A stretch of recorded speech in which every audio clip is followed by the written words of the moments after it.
Hello, everybody, and welcome to another edition of the Bengal Tiger Podcast. I'm Matthew Bruni, and joining me once again is Shay Dixon for a Wednesday edition of the Mailbag Podcast. Shay, we got about 20 or so questions in here. Appreciate everybody who sent in for the mailbag. We usually do it the night before for about an hour. So if you're on the board, just lurking, then you get to ask questions for the mailbag. But how are you doing today, Shay? It's we obviously heard Brian Kelly talk yesterday. We got all of our reactions pretty much out from the game, and now we're kind of on to Nichols, but at the same time, we're still reacting to the game.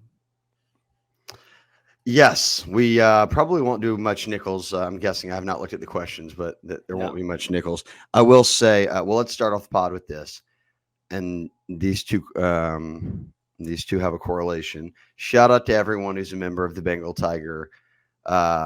We've grown big in subs, not just here on YouTube, but on the site where we spend all of our day, and we cannot thank y'all enough for signing up. So many of y'all, Matty B had a lot of people coming up and saying, look, I'm not even on the dollar promo. I'm not on a $5 promo. I'm 10 toes down, $100 a year. Yeah. Whatever you do monthly or yearly, we appreciate. But so many of y'all in Vegas came up and talked to me. A lot of y'all had Bengal Tiger hats. I'd say 95% asked where Matty B was. The other 5% being so drunk that they didn't even know who we were. They were I just saw a Bengal Tiger hat and started talking to them. But it's much appreciated. That was the highlight of Vegas for me, was being able to see so many LSU fans out there. It was a takeover, Matty B. LSU fans were everywhere, but the amount of people who had support for listening to us on the pod, being subscribed to the site, all that was big time. So I wanted to give a shout out to them and wanted to give you your flowers, Matty B. Everybody wanted to know where Matty B was. Multiple people wanted to know where Matty B was based off of beef over the NCAA football game. So it sounds like our Bengal Tiger dynasties is kind of got some drama out there. It's rolling. It's rolling. Ever since I think on the last mailbag pod when I said anybody who wants to join the league and will play their games, DM me. And I got 2 people DM me that are in the league now. So hey, Bengal Tiger subs also get to, be in our league. We're the MAC conference, so it's fun. But go ahead. Yeah, shout out though. But sign up. Look, we're rolling right now. Football season, obviously. Recruiting will keep rolling. Everyone's going to be paying attention to that. But you can pay monthly, pay annually. Don't run to Starbucks one day, and that will pay for your monthly sub. But we've grown big time. Shout out to everybody out there. I just wanted to say that before we got rolling here. But smash and subscribe on YouTube as well. And we've had a lot of people commenting on YouTube, so it's been cool to get involved. Yeah, it is. Everything's going well off the field, and now we get to talk about LSU on the field. I will say this is probably just looking through them, this might be our best batch of questions in terms of doing the mailbag. Like, these are precise, like not messing around questions, really good. So we can just jump right into it if you got it up. Let's do it. MN Tiger, which I always guessed was Minnesota Tiger, but maybe he corrected me once.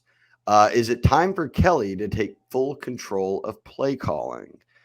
No, absolutely not. I thought Joe Sloan called a very good game. I think that there's some that he's going to want back, and there's some Blake Baker's going to want back. But ultimately, you don't look at Blake Baker and say you wouldn't take holding USC to 3 points, 10 points at half, none in the first quarter, 3 points in the third. Like, yeah, they fell apart late with giving up 14 the final 17 points, but that's not there. It's week one with 2 new coordinators playing a good team with new pieces. You have a new quarterback, you have a new starting center, you have new receivers, you have a new running back. Really, Logan Diggs was the leading running back a year ago. You're leaning on John Emery after he's coming off ACL. Like, you have the same guys at DB. We'll touch into a lot of that, but my opinion would be no. I think that Kelly sticks to what he says he does, which is he's on the headset and he chimes in on stuff like fourth downs, like situational plays. And certainly at the end of the game, he's going to chime in on what he thinks kind of the approach is. But I thought that Joe Sloan is called a good game, is way more than capable of handling this job. And I think he is, personally, I think he's much more qualified to call plays than Brian Kelly is. So I just, and I know he's younger than Brian Kelly and whatnot, but I just, And Kelly does have input, like you said. Kelly has like, he's on the headset. He can make adjustments. He tells them to Nobody go for wants, and that's not a knock on Kelly. You're right, right? Like nobody wants to see Kelly out there with a play sheet in his hand walking Yeah, he's around. not Andy Reid. He's not like he's not Lincoln Riley, right? Like you have an offensive coordinator and you have those, co-offense coordinators really, but you have Joe Sloan there. So that way Brian Kelly doesn't have to do that because that's not his strong suit. So it is definitely not time. If anything, and this might be controversial, but if anything, I want Kelly to do less interfering. On fourth downs, maybe if he's the one pitching in calls. And again, we don't know the exact percentage of how much is Kelly, how much is Sloan, but like I would be okay if it was even more slanted towards Sloan in the future because that was his first game, and I thought he, outside of the second half, which we don't know whose decision it was to start running the ball every first and second down, but like I think Sloan is much more adept and much more comfortable with the personnel he has than if Kelly was calling plays. So I want Sloan to have keys and not be looking over his shoulder at what Brian Kelly's going to do. Technically second game since he had the bowl game, That's but true. I would bet that the handcuffs were on a bit more in that one than this one. They've had a full off season, but no, I think that the coordinators are so far down my list of if you want to play the blame game in a game that came down to the final 8 seconds Yeah. against a top 25 team and a Lincoln Riley led offense, and you were trying to get better on defense from being the worst in America. 7.5 yards per play ain't great, but again, game one, and you will take the point total. You should have won that game. I'm sure we'll answer more questions on that, but Yeah, no, we will. I'm good on Joe Sloan and I'm good on Blake Baker completely. For sure. Go 21. When it's clear, Sage, Jordan, and major liabilities, and we have more talented players, Spears, Jackson, Toviano, and Woodland. Why do we not play them or even make them starters? Okay, I'll let you chime in here because you went to every fall camp, but I will start by saying this. Coaches are not, I'm not going to say like not dumb, like that. I don't know how to phrase this correctly. I don't think that the coaches are meaningfully playing players that are like binging players that are better than the people they have on the field. Do these guys have more upside? Sure. These guys are veterans, though. It's week one. You're playing a Riley-led offense. When they put PJ Woodland out there, that's his first college snap of ever. He was playing high school football last year. So, yeah, you can early enrollee. Yeah, you can do all this. But I get why you're rolling vets out there for a game like that. Yeah. And especially after a whole fall camp where you worked them in and you want to be solid in your first game defensively. And I understand the want for Spears and Jackson and whatnot. Toviano, we have to remember, also missed like half of camp. Like or honestly more than that in terms of him being suited up but not playing Correct. like much. So it's like there's a lot I think that goes into this. Now I will say I am 100% on board with like in terms of Sage and Major, especially, and honestly Jordan as well, but Sage and Major especially because now this is two different coaching staffs that we've seen get their hands on them, and it's the same mistakes, it's the same poor play, it's the same poor quality, and so with those two, I am inclined to be like, all right, we need to try JV and Toviano, we need to see PJ Woodland, if not starting, if just more consistently, at least like 40-50% of the time. And then Spears, Jackson, I don't know if Spears is really ready. I know he got like 3 snaps or something, and Jackson got 8 or something like Spears that. was in on the very last play of the game. He was the one who kind of tackled him and then got in the end zone and scored. Yeah. So anyways, the safety position I think needs to be better. I'm not sure about Spears yet, even though I think he's going to be really good. Again, true freshman, kind of wiry. Jackson is the one to me that I'm interested to see if they play him more because I think he should be in theory ready. It sets up if you want to start to test out these other guys, it sets up well. You play Nichols, you play a South Carolina team that almost lost to Old Dominion. You play South Alabama that had trouble or lost. I can't even remember. Lost to UNT. Lost to UNT. That's right. There you go. Matty B would know. North Texas on the map. That's right. It's actually how I knew that. You told me. And then a UCLA team that is not the UCLA of old, not even the UCLA that beat LSU a couple of years ago. So this should set up well, right, for them to try out some of these other guys. And they brought this up on the board. I can't remember who, but it was well said. You can always put the vets back in. I mean, if Ole Miss runs around and those guys aren't ready and you've kind of split time, then put them back in. But let's see what these other guys have. You have your PFF grades up on the site right now, offense and defense, and then you gave your thoughts. I just thought watching it live, I thought that Stamps was very solid, and I thought that Woodland showed some promise, which is exactly what I figured would be the case going in. Yeah. If we're speaking to the two corners. Yeah, the two corners. And then, Jordan Allen played a solid game. It was just. You love Jordan Allen out of high school too, but that might speak to something if the guy who had never played a single meaningful snap was the best safety that you played.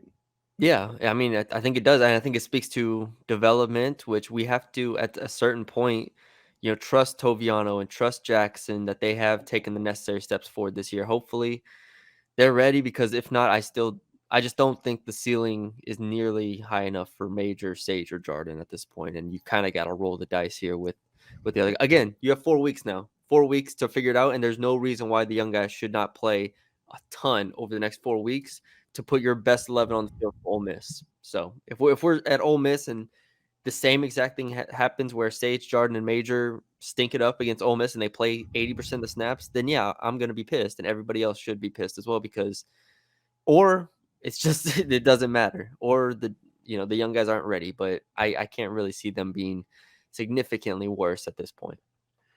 Sage has played 4 years now, and I'm going to give him this benefit of the doubt, obviously, in a way. He has played the nickel role. He's played corner. He's played safety. He's playing out of position at corner, which we felt was really to bide time to get other guys like PJ Woodland ready. But I feel like with Sage, and I'm not picking on him directly, I'm just speaking to it because it was asked, he doesn't get like burned and he's like 40 yards behind a guy. He kind of is always right there. He's played 4 years and has never had an interception. He's played 4 years and has 8 passes defended. He has never broken up more than 5 passes in 1 year. That was a year ago. So he's always right. It just doesn't feel like then you make the play. And is it because he's out of position? Maybe. But I think at corner, Woodland is a guy I would start to put out there more with Stamps and see what you've got. And I didn't watch enough of J.K. Johnson to get a feel for what he could do, but that would be my guess. I thought J.K. had a pretty good fall camp as well, but I would definitely throw. I mean, I thought J.K. could have been the next man up, honestly, at a certain point, because he was running with the ones whenever they were rotating around. So I wouldn't be surprised maybe if J.K. gets some look here. I'm interested to see what they do with Sage. I think we have a question about it at some point, but like Sage back to safety obviously could be in the cards. So we'll see. Maybe instead of, if they're not comfortable putting Spears back there or Jackson, they'll maybe try Sage back out there, who Brian Kelly said they're going to cross-train him, so he should be cross-trained.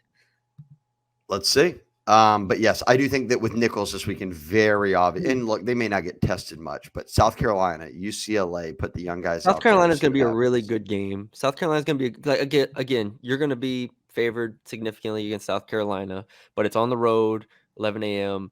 That's going to be a really, really good test for this team and defense to see how far they've come in the 2 weeks since losing to USC. The next question is about running backs. From Go21, how far away is Caden Durham at running back from getting playing time? He's your true freshman out of Duncanville. Maddie B, they couldn't run the ball. This was something we talked about on the preview pod. We talked about it over the summer, was finding a way to run the ball without Jaden Daniels, because really in the Brian Kelly era, we haven't seen that happen consistently. It has not needed to be a major focus either, because Jaden could run it. Well, now it has to be.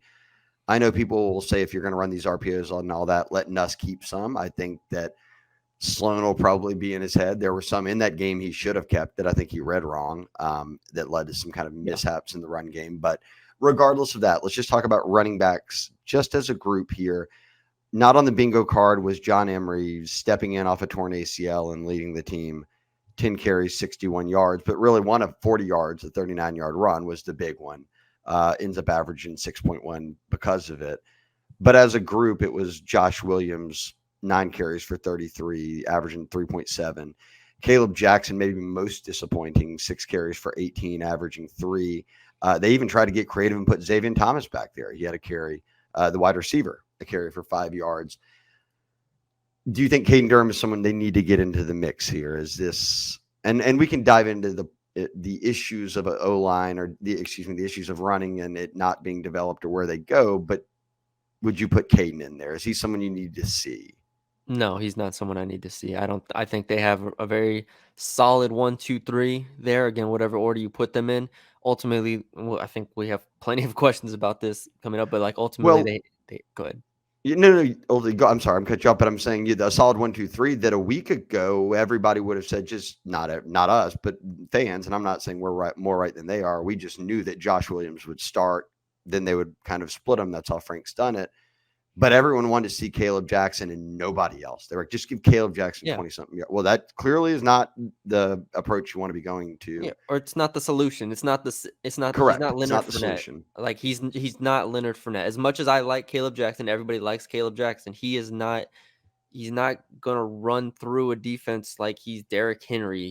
He's a good back, but I think we saw, and I think we have a question about this as well, but like his vision needs to improve. Like the It does. patience, like there's timing aspects of it that John Emery understands, that Josh Williams understands, that it takes time and reps to get. And And so that's fine. and that is completely fine. And so now I'm not saying this person wants Caden Durham to play, but I'm saying now you want to go younger and take take an even more raw running back and give him the ball. No, that's not the solution here. I know Caden Durham's fast, but there weren't holes to run through, first of all, and if there were, they need to be patient enough to let them develop or hit them and know what to do with them. It's a very nuanced position, running back, and I think people forget that because you see these athletic freaks just running the ball and being awesome. It's a very nuanced position, and that's part of what makes it so tough, and that's what makes the run blocking and everything so important. It seems too that he and Caden Durham and Caleb Jackson are a good bit alike in terms of they're bigger, speedy, one-cut backs Yeah. who can run outside well, but it's really their home run threats a lot. Look at their high school film. It was one cut and they're gone. And if you don't get a hand on them, they're fast enough to just outrun everybody. Certainly, and now Durham coming out as a really elite sub 10-5 guy. And Jackson was speedy in high school. Obviously, he had that one injury, but he bounced right back from it. Yeah. I think Jackson's got many bright days ahead, as does Durham. I think this next question is probably the more important one. And it comes from Phelps 4824. He said, what will it take to get the run game going? Is it the O-line or the running backs? Brian Kelly talked about this. Well, he said, when asked if they need to get more creative, he said, what else do you want us to do? We're running zone, trap, dive, all these different things. So he felt like they were creative to an extent. They had Xavier Thomas back there. From talking to sources, and I felt everyone is being very honest about this, that it was a myriad of things. It could be a few bad play calls you want back that you wish you would have called, a different run or not run in that situation, or spots where you passed it where you're like, man, we could have run in that spot. Then there's spots where USC's D-line blows up LSU's O-line when they're pulling Dellinger or whatever it might be on a play. And then there's spots where a guy doesn't see the hole correctly and makes the wrong cut or whatever it is. So, look, you could have DJ Chester, your new center, not point out, a blitz and not have a protection set up correctly. You could have Nussmeier checking into something that he didn't read right. I think that it's way too early to just be like, oh, this is the reason they didn't run it well in that one game. Yeah, no, it's definitely a lot of different reasons. I mean, I don't have too much more to add on top of that, but I will say it was. How do you get it going then? Yeah, I mean, ultimately, at the end of the day, everything you say is right. The offensive line still has to get a better push than what it did. Like the line of scrimmage yards that the offensive line creates have to be more dynamic. Like they have to be more imposing. Like it just didn't feel like there was. And we've watched a lot of college football games throughout the weekend, right? There was like whether it was the Georgia game or heck, even go back to when Georgia Tech was playing Florida State, and it was like, wow, Georgia Tech just ran all over Florida State. Like you can tell when an offensive line is just imposing itself, and it doesn't matter what run play you call it. It does, but you watch the front five against the other team's front four, and you say that offensive line just blew them up off the ball. That rarely, if ever, happened on Sunday. I really never felt like, oh wow, the offensive line just blew them up and get five, and they created that 5-yard carry. Like I understand, and Brian Kelly talked about it, but like USC went early on, I felt like tried taking away the run. They did. They ran a lot of like one high, and that's why a lot of those quick passes worked because they were playing off and they were just kind of loading the box up. But at a certain point, if this is the best offensive line in the country, which we talked about the question marks with the run game already, then you should have some runs here where you are blowing up the defensive line. You are blowing them off Th- the ball, and it I never think really I think felt that like will come. They're excellent in pass pro. they're awesome. They're awesome. No And sack. look, Like, Anthony Lucas is a monster. He had a great game against Emory Jones, but Nuss didn't get sacked. yeah, You know, no sack. Nuss got the ball out on time. So even if they do give up a play like that or two, which you will, naturally the DN is going to have a better advantage. You're pass rushing. Yeah. You're at a disadvantage. You're trying to block, and they're still, even if he gets by him, Nuss's head's up enough to feel it and get it out. So I think that, look, if there's anyone on this staff that I would say, hey man, go in there and make them a little bit more aggressive, or make sure that they realize they're not being aggressive enough, it's Brad Davis. Yeah. My guess is that when he puts on the film, that I bet he's lost his voice. If he didn't lose it Sunday night, he's lost it already by today, screaming at guys in film room.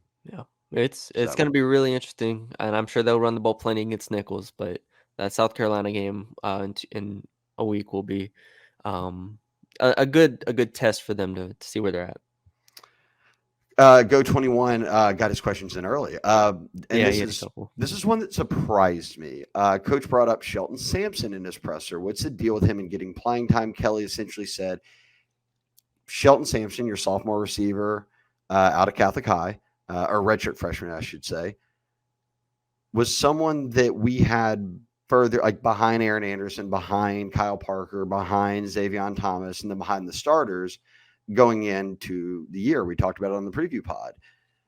And all of those other guys played. Shelton didn't. Now, even with Hilton out or not, Brian Kelly says that Shelton needs to play because when Shelton gets out there, they get to move other guys around.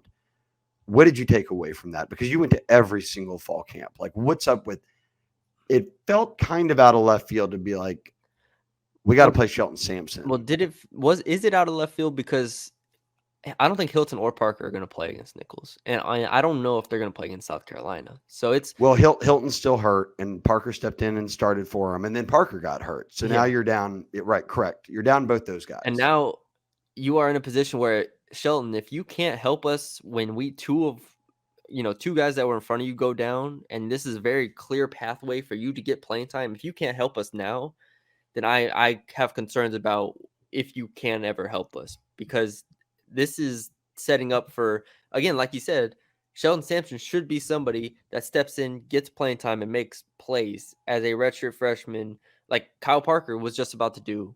I mean, before he got hurt. You view this as more of Brian Kelly speaking to Shelton Sampson through the media. I think than it is about how important it is for Shelton Sampson to just be there. Yeah, I think he did that a few times throughout spring and fall, where he was like, Shelton Sampson, we got to get him going, all this stuff.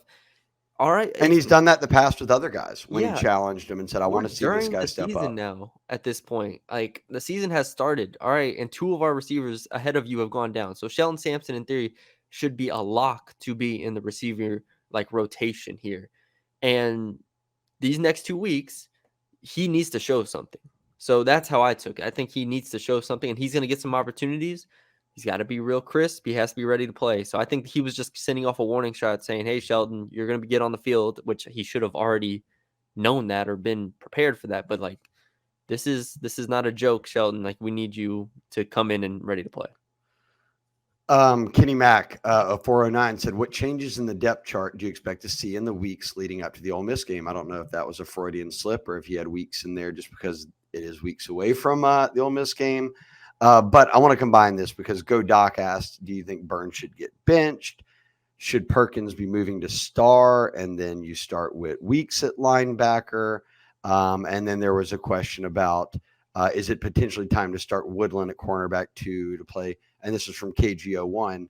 Kylan Jackson over Gilbert, potentially Toviano over Burns. And then you can, at the end, he said also, young Matthew, would you rather cover North Texas or LSU for the next 15 years? You can just both, huh? Well, everyone's asking about you nowadays, Matty B. So the answer is LSU. You have to say We LSU. read off like 4 different questions, but yeah, I know Well, they all they go all go together. into the They all same go together. thing, Yes, they which do. is essentially what should there be new starters? Like, what spots would you say between now and the Ole Miss game, which is 4 games against teams you're going to be heavily favored in each of them? What changes in the depth chart do you expect to see? Who and I think everything brought up there is exactly what he's asking. I don't think let's go one by one. I don't think you need to move Perkins to star. I don't Okay. think that's necessary at all. I'd rather have Toviano at star. I'd rather probably Well, have we saw Kylan Jackson backing up him Kylan at Jackson that star. has cross-trained at star. I'd rather see either one of them at star. I don't need to see Perkins. And I know the Perkins conversation is a long-winded one that we could have, but He ultimately, led the team in tackles. I don't think he was bad by any means at inside linebacker. And I think Brian Kelly said it best, where it was his first game and he's going against a Lincoln Riley offense. Yeah, His you don't eyes think are Lincoln wide. Riley's going to scheme around him? Yeah. So I think he's going to get better. Again, we saw Perkins fly. Again, now that we have tape of one game, I think Blake Baker is going to have a much better sense of what Harold Perkins can and cannot do when the bullets are flying. And Perkins inside linebacker, I am not moving him to star. And what blitz him, I know somebody was like, oh, just put him at star and blitz him every play. You can do that with Major. Like Harold Perkins at inside linebacker is still a playmaker and a guy that can make tackles for you. And I think the star position is still one that needs to be valuable in coverage to a degree, which Toviano and Jackson can do as well.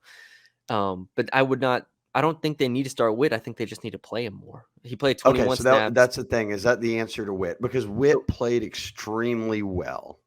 Yeah, he played a third of the snaps. He played exactly a third of the defensive snaps. I think he needs to play about half the defensive snaps, and that's a And normal that's amount. in for Greg Penn, or that you want to see kind of a rotation of them? It'll probably it'll be more of a rotation, mostly for Penn, if Penn doesn't play well, which I don't think Penn played very well, in the USC game.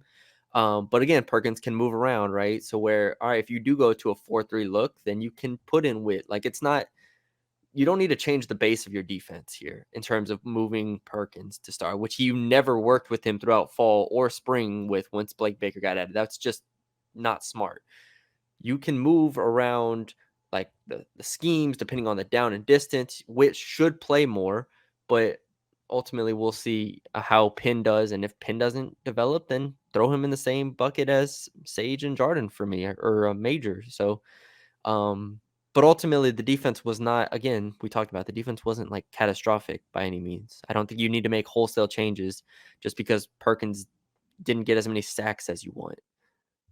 Yeah, and look, he had 8 tackles, led the team in tackles. So I Yeah. mean, he didn't completely disappear. And I think as the season goes on, we'll see more and more Yeah. And of an impact of him of Blake Baker. But I do agree that Lincoln Riley is one coach who you don't think that he spent all the prep they did for LSU saying, let's just kind of scheme around where Harold's going to be. Like, Yeah. hey, Miller Moss, make sure you know where Harold is at all times. Hey, O-line, hey, running back, make sure you know where Harold is. And yeah, I think that's Was there anything else with that question, or with it. the multiple questions? I don't want It to miss was, anything. yeah, and it was just more of, well, they said, who would you rather cover for the next 15 years, North Texas or Oh, LSU? I actually got asked this during the fall, and I said LSU. There you go. And for any North Texas fans hear this or watch this, it's not because I don't love North Texas, but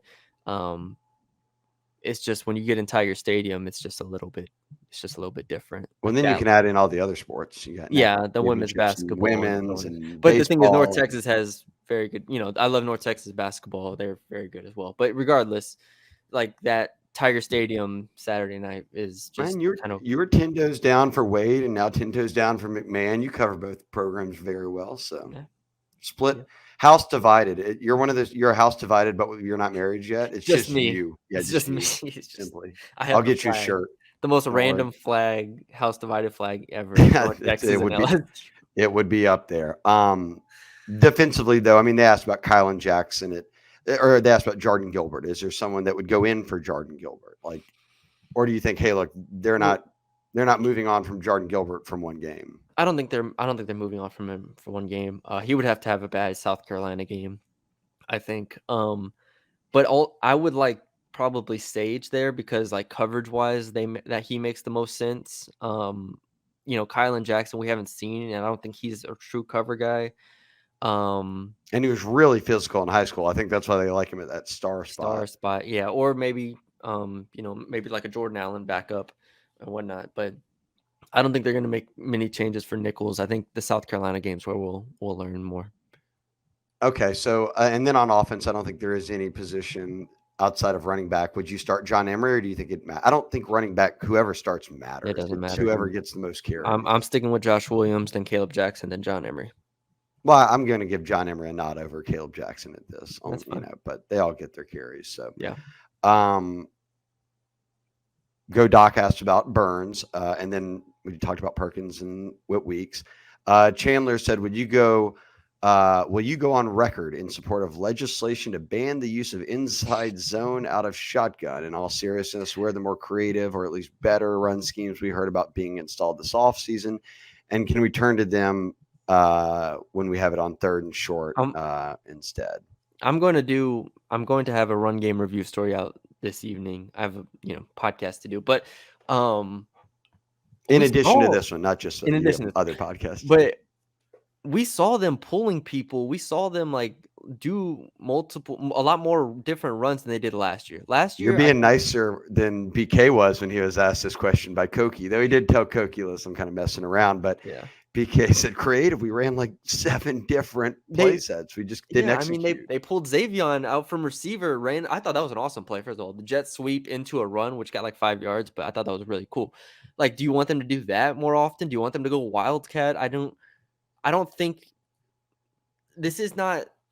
Even if you go on Madden or something, there's not this extensive amount. There's read options, there's inside zone, there's outside zone, there's counter, trap, pull. Like, this is not too complicated. People do not reinvent the wheel here. Okay, this is running the football. This should it's executing. Yeah, it's executing.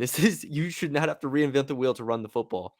And now, again, if you have a different offensive coordinator, you have a different run scheme, which I still believe they did run the ball differently. You have the same running backs, but also kind of some different running backs. Caleb Jackson was in there as well. At the end of the day, you have to go hit somebody, and you have to get yards at the line of scrimmage, and they just didn't do that. So that's my take on it. I think we've seen a lot of people run the ball out of shotgun. It's not like every successful run game is out under center here. So they just need to execute, I think, at a higher level. And I understand the frustration, though, because it is frustrating to watch them hand the ball off out of shotgun and not get anything. But there's zero correlation between success in shotgun and under center. And they did run for 112 yards. Now, granted, that's not a ton, and also 40 of it was from John Emery. But Josh Williams had a 12-yard run that was really important that kind of came at a nice spot early in the game. They'll be better. I think sometimes it's early, and you're playing a good team. You're playing a team whose players are also talented, and they brought it to LSU's O-line. That's just what it was. All right, you want to go to an ad read and then? Yeah, let's do it. My perfect franchise. You guys know every week in the mailbag we talk about it. Andy Ludicky is the man when it comes to kind of sticking with us over the years and a number of On3 sites. He's been a title sponsor with podcasts, but we talk about it. If you are already in the franchise game, if you're looking to get into it to become a franchisee or maybe part-time, Andy's been a consultant for decades. He's been a franchise owner across multiple levels of kind of different businesses, whether you're talking restaurants or clothing, whatever it is. He's kind of dipped his toes into everything. And now he's just dedicated his life to helping others. And he said, look, it's all about finding your skill set, knowing what your financial and time requirements are, and what you're able to commit to, and then going from there. And as we say every time, the best part is it's 100% free to call him or email, but give him a call and he will talk to you about anything. And you can just say, hey, look, I listened to it on the Bengal Tiger. I have a job right now. Is there something for me to do in my free time for a little supplemental income? Or, hey, I'm looking for a new job. Or, hey, my kid's getting out of college and, what are some good ideas? He's got this in mind. Have him or her call Andy. It's free. 404-973-9901. That's 404-973-9901. Andy, A-N-D-Y, at myperfectfranchise.net. You can also just go to myperfectfranchise.net and read a good bit about what he does. But again, a number of people from the Bengal Tiger have used him. He's a guy located here in the Southeast. He's always around. I'd hit him up on a Sunday once and apologized. And he said, "No, I've been dealing with people all morning. We're good, man." And one of the nicer people you'll ever meet. And everyone who has called him and talked to him has said whether or not they did kind of ultimately go into a business or they just got a feel for it. They said he was super helpful, and I gave him a lot of time and even did some legwork and got back to him on some things going above and beyond. So give him a call, myperfectfranchise.net, or at least just go browse around on myperfectfranchise.net. Give him a call at 404-973-9901. All right, Matty B. Next up is, where am I at on this? We were at Chandler's KGO1. question. There's Homa. Yeah, okay. With Hilton being out and not really having that speed element at receiver, is Watkins not ready yet, or just could he play a few plays? Now, Watkins is the fastest player on the team. I don't think that he gives you something right now that Xavier Thomas or Aaron Anderson couldn't give. No. Also, is he even 100% at this point? I wouldn't think so. A number of guys didn't travel for that game. I couldn't remember if he was one of them or not. I'm pretty sure he was sidelined for this past game, and I'm not sure exactly what his health status is. But even in theory, if he was healthy, he is not ready to get on the field. He was never in the 2 deep in the fall. He's not better than Aaron Anderson, Xavier Thomas, Shelton Sampson, Kyle Parker. Go down the list. I mean, well, and that's not a knock on him. No, he's a true freshman coming in, and him and Gatlin Blair went to Oregon. He was committed to Boise State before. It's insane. Both these guys will run Team USA track at some point. Yeah, are two of the fastest sprinters in America. I mean, talking to his dad, he was going to break 10 flat at one point and went like barely over that in the state finals. You're going to hear about his name for LSU track. He will be running pro track at some point. But he loves football too, and get him in space, and he's great at it. Yeah. But I just kind of feel like they've got that, not that speed, but good enough in guys like Anderson and Thomas, where put them in space and they can do it. Yeah. And I actually left fall. I do want to say, I actually left fall impressed with him on several occasions. So him and Kylan Billiot, I think they're going to be really solid players for LSU in the future. Just not this year. They're not getting on the field this year, unless if receivers continue to get hurt, which, knock on wood, let's hope that doesn't happen. But yeah, I don't think they need him or will use him. Hopefully Hilton's back at some point. KGO1 had asked about the Woodland starting and Kylan and Gilbert and all that. And then he had the North Texas or LSU house divided question. But then he did follow it up with this one. Why didn't we see Trades Green or Kamorian Pimpton get more red zone looks? And I think they went to the red zone 4 times.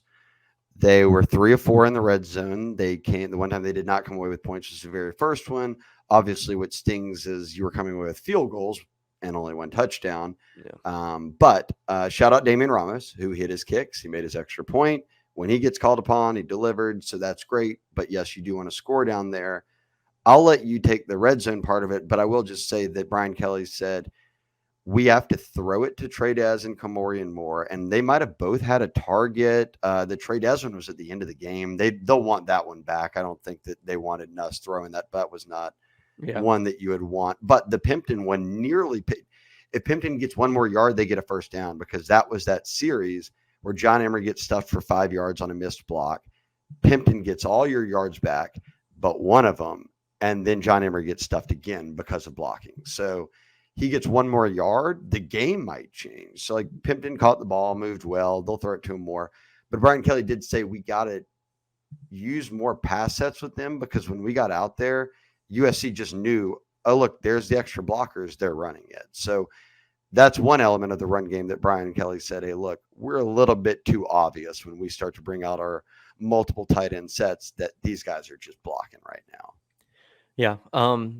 For me, in terms of the question about red zone looks, I actually don't have a good answer, because I think they should have gone to them more in the red zone. It's clear they did not have, and I said this in the postgame podcast, but it's clear they did not have an identity in the red zone without Jaden Daniels. They did not know what they wanted to do. They didn't know who they wanted to target consistently. They didn't know how to get them open. Well, a solution for that, which we saw throughout the fall, was Pimpton and Green. Like looking at those two as big targets who can make plays whenever you don't have anything else, you can throw it up to them. And I am surprised that they did not get looks in the red zone. So if again, against South Carolina, we'll see it a lot more. When they get in the red zone, what do they look to do? What is their identity in those key spots? Because the last 2 years they've had Jane Daniels, they've known what they were going to do. This year, if Nuss is not going to run, you have to find ways to get creative in the pass game, because if not, like you said, they become too predictable. So Pimpton and Green, I think, need to get more red zone looks, and I think they need to, even if they're not like a huge part of the offense, I think in those situations where, like you said, being versatile, being able to run and pass out of these looks, I think in the red zone becomes even more important this year compared to, the past couple of years. The other thing is, I thought that not having like, there's so many nuances, Matty beat every game, that first drive, I thought Jocelyn called an awesome play. They ran that pick play where Kyle Parker came inside. They sent, I think it might have been Kyron outside. He picks the two defenders. Yeah. But probably because, look, you're bringing in Kyle Parker. Nuss is used to Chris Hilton. Kyle Parker had to kind of stop on the throw a little bit and kind of got off his feet and catch it when it didn't hit him right in the chest. And if it does in stride, he walks right in. Instead, he kind of hesies, catches it, and then he gets down to the 2 or 3 yard line instead of just walking into the end zone. If you have Chris Hilton on that play, do you score? Because that's probably a play they've run 500 times in practice. And they've got that rhythm down, but you don't have it down with your backup the same. They threw to Kyron Lacey in the corner of the end zone on that one play, just didn't get 2 feet in. Made a great catch, but USC's defender made a great play to just push him out of bounds and it be over with. I can't remember every red zone play, but yeah, I'll go with you that, yeah, you'd like to see him down there and toss it to him, and it's a mismatch. And it also, to me, is kind of one of those like easier said than done that things, or For sure. maybe that it's just overblown in the sense of they'll find ways to score in the red zone. Maybe more importantly, they need to find a way to run the football when they get down there as well and not just get stuffed. So, 2 years ago, that's when all the guys, Noah Kane and all them, they were scoring like 10 touchdowns on the year because they would get down to the 5 and they just pounded it and they'd score, from 3 yards out. So there's that too. I'm not overreacting to them not being involved in 4 red zone trips when you scored on 3 of them, and you kind of were force feeding Kyron on multiple of them. Yeah. All right. We kind of answered this run hamburger one. The next one up here. Yeah, he said he really liked what he saw from Anderson and Thomas. I did too. Matty B. I loved him. I loved them both. Sure. Thomas, shoestring tackle away. Shout out to the USC kid. The first play of the game could have been 7-0. They had the blocking. Xavier Thomas got tripped up, and had he not, that would have been, unless they have Aaron Burrell at kicker as well, who's going to make an amazing open field play. That I loved what I saw from both of them. So, but he asked, so Thomas got a carry. I like that too. Do you think we will see one or both of them get a few more opportunities to give the run game a little more diversity? Matty B, you mentioned that Xavier Thomas play. We've talked about Aaron Anderson on sweeps. I think all that's in the playbook, right?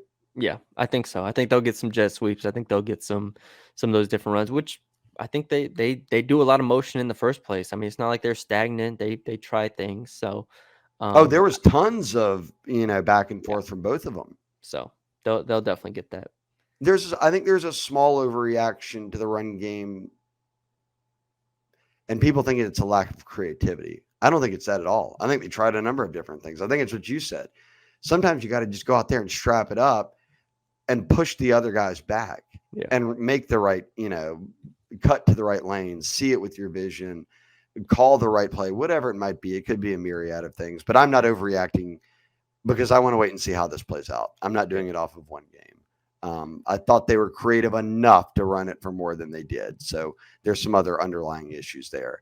But he did ask, any update on Zy Alexander? We don't, but we did not expect him back for at least the first month. We thought circle Ole Miss is maybe when he could get back, because he didn't even start running again until fall camp. And again, Corey Raymond hasn't really seen him at full strength, and you're not putting him out there until you do. So solve your cornerback issues up to Ole Miss without him is playing PJ Woodland, playing, some other guys, J.K. Johnson, all them, and seeing what you can get out of them. But for Zai's case and LSU's, let's hope he can get back maybe in time for Ole Miss. I had heard maybe mid-season, but that was back in the summer when I said, just give me something realistic. They said realistic would be mid-season. That's when he got hurt. Yeah. That's a year removed from the injury. So Yeah. anything ahead of that would be ahead of time. JD the Tiger, Kelly was quoted about Sampson. We talked about that and getting him focused on more targets. He said, do you actually foresee him getting more playing time and targets? Could he emerge before the Ole Miss game as wide receiver 3 or 4? I think you're right in what you said. It's not that he's wide receiver 3 and 4. In fact, that's probably Xavion and Aaron in them. It's that he plays the position that 2 guys who are now injured play. Yeah. Yeah. That's the key, is he needs to be able to step up when 2 guys that are ahead of him clearly go down. Like, this is a very obvious situation for him over the next 2 weeks to step up and and finally be able to make the impact that we've expected and we've been waiting for from him. LSU Logger 24 asked about the run game performance and do we think who is kind of most to blame there, running backs, line, coaching scheme. I think it's, as I said, I think you could point to all of them as you wish you had done something differently, and all of them would tell you that. So I don't think it's one more than the other to this point. I think we need more of a sample size. And then said defense showed improvement, but some vets struggled. Gilbert, Burns, Penn. Do you take these next 3 or 4 weeks to get the young guys in before Ole Miss? And we talked about that. Yeah. And then he did say, or do you just hope that these seniors finally show something? And I do think there comes, and I think he said that well, has to come a tipping point where you say, all right, we've seen enough of a sample size to know that maybe we go in a different direction here. And I think that you can't do that until you've seen what else you have, right? Yeah. I think, like I said, the South Carolina game will be big for me in terms of the rotations, in terms of performance and how they play. That's going to be a really good test because, UCLA, I guess, to a degree too, but mostly the South Carolina game coming up. 3rd and 10 asked, do you think that LSU's offense uses the next 4 weeks to really work on the run game, or do you think they pivot and try to focus more on the pass game? I think these 4 weeks are your chance to find out if you have a run game. Like, we went into that USC game knowing Anthony Lucas and them can get after you on the D-line, and Bear Alexander might bust through. Like, that never happened. They had time to throw, but that USC's DBs are some of their best players. And they made some plays, but LSU still passed the ball very well. Like, I think LSU's going to throw it well. I don't think that matters. I think run game, this is the time to work on it. Exactly. That's exactly what I was going to say. They don't need to just completely pivot away from the run game here. They'll keep trying it, and we'll see if they can break through. Slick Deuce Man asked, did any position group answer more questions in the USC game than the D-line? They seem like the only group who exceeded expectations in his opinion. I will say, for me, that was the one that I didn't expect. They were way better and effective than I thought they would be against USC. Yeah. Suggs, Paez. Guillory. Savion Jones is a beast. Savion was awesome. Like, Swinson had his moments as well. Shand had some plays. Guillory was a little quiet, but ultimately, Kelly said that about Guillory, though. Kelly said he'll eat up 2 blocks. He said you won't hear Guillory's name or see him on the stat sheet, but he will have eaten up blocks to open it up for other guys. Yeah. So, really good defensive line performance. That's one thing we were, which I think we were completely right about the entire defense throughout the entire fall and going into this game. Like, this game went, you had USC at 27 points. I obviously didn't believe in the defense to this level, but we knew what they had, and we knew what they were capable of. So, our read on that was right. So, yeah, I definitely think defense line was good. Yeah, I had 31-27 LSU winning, and had LSU kicked a field goal and scored there at the end, it would have been 30-27. So not too far off. I'm no genius, but I just played the Vegas line. MB 21, looking back over the last 2 years, going once again into week 2 with a record of 0-1. Where does this team rank on your worry list? For example, with either of the last 2 teams, were you more worried about the outlook for the remainder of the season? I said this the other day. Brian Kelly was able to get those teams to go like 8-1 or 9-1 after that first loss, and then I think it was 6-1 last year. Ultimately, you win 10 games both seasons, but they didn't unravel. And people are going to say, well, they don't have Jaden anymore. Yeah, totally agree. but they showed us they could pass the ball. I mean, let's see if they Yeah. can develop a run game, but they also appear to be better on defense than they were last year. So everything is, you can't do apples to apples with this. It's, just doesn't make sense. But Yeah. regardless, I think schedule wise, they will get to Ole Miss undefeated. So that puts you at 4-1, right? Yeah. And you get a bye week. Yeah. So So that's we'll I don't know. How worried are you? Yeah, I can't really compare it to the last 2 years. That's just a hard question because 2 years ago it was because your first year, last year they got blown out. So I guess last year I was more worried because I got killed. But I'm not let's super mix this worried. question in. Bayou Taiga asked, and I don't know about practice access, how much we'll get during the season. Not We as don't much get as any. none then, because fall camp we got more than we have ever gotten Yeah, in the we don't history get of any during LSU. the season. But he said, has our season prediction changed after week 1? So those sort of go in line. How worried about you? Did that game change anything for you? Yeah, I mean it definitely did because I had it as a win, and I thought in order for them to get to 10-2, they would have to win that game. I mean, could they still But get to can't they now 10-2? steal one somewhere else? Yeah, you can steal somewhere. You can steal one somewhere else. I just think like Brian Kelly said, the margin of error is just significantly smaller here. So they're gonna have to win almost all their road games. I mean, obviously, I had that Florida loss in there, which everybody laughs at, but it's like the road games are hard. So like you're gonna have to be perfect against South Carolina, Florida, Arkansas, and then probably have to beat Ole Miss or A&M on the road as well. Can you go 4-0 on the road in the SEC? We'll see. But so yeah, I mean, instead And of people 10-2. forget a bad Arkansas team with a backup quarterback. Granted, Jaden was a little banged up that day. Like Harold Perkins single-handedly won them the game as a true Yeah, freshman like at it's just Arkansas. Road games are tough to play in the SEC. exactly. So you got to be perfect in those, and then split Ole Miss, Alabama at home, and Oklahoma at home as You know well. what I kind of like, and I think it's in a lot of these guys are Louisiana boys. I think it's also that they're competitive, they understand, but taking one early on the chin, which this team's done under Kelly, and then bouncing back and knowing, as you said, razor thin margin for error here. That almost is a good, in a way, is the silver lining here, is that now they know no more messing around. Like, we have to execute. Yeah, And they showed us that the past 2 years. I have no reason to believe right now that this team doesn't roll off 4 wins in a row and go to Ole Miss with some confidence that they can play with them.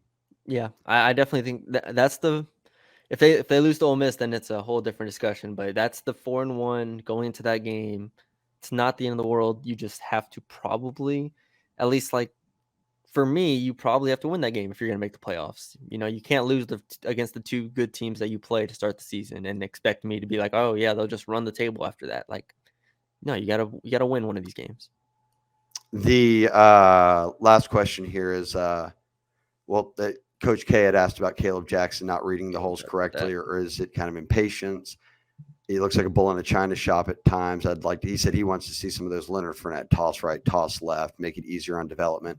I think the coaches know what needs to be done there with Caleb and what fits him best, and we'll see. I think that answer will come with how they use Caleb Jackson. And again, I don't want to overreact to one game, so I want to see how, as you said, these next couple weeks go. Most certainly South Carolina. How do they look in that game running the football? That will tell me a lot. So I'll press pause on that one. I'm not ready to say that he doesn't have vision or they have to only use these plays. I just think he's a one cut back that just didn't in that game have great vision, and blocking wasn't there at times. And he only got a handful of opportunities. So I'm not overreacting.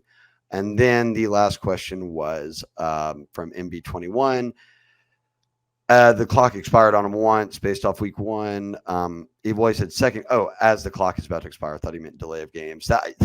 I think that's what Sloan was screaming about in the headsets, was that they were all just hanging out on the sidelines right after that break. And he was like, get back out there, get back out there.